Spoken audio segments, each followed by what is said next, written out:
ওদের পাড়ার কোন দাদারা যেন বলেছিল আমরা নাকি মাতাল। কোন দাদারা যেন বলেছিল আমরা নাকি মাতাল।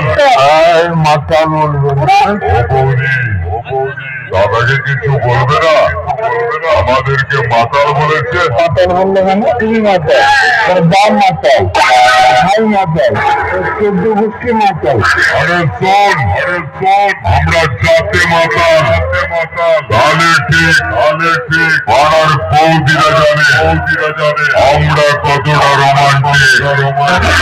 মাতাল বলবি না। আমি এখন একটা রঞ্চের সরস্বত্ব খাবো। আমি এখন একটা রঞ্চের সরস্বত্ব খাবো।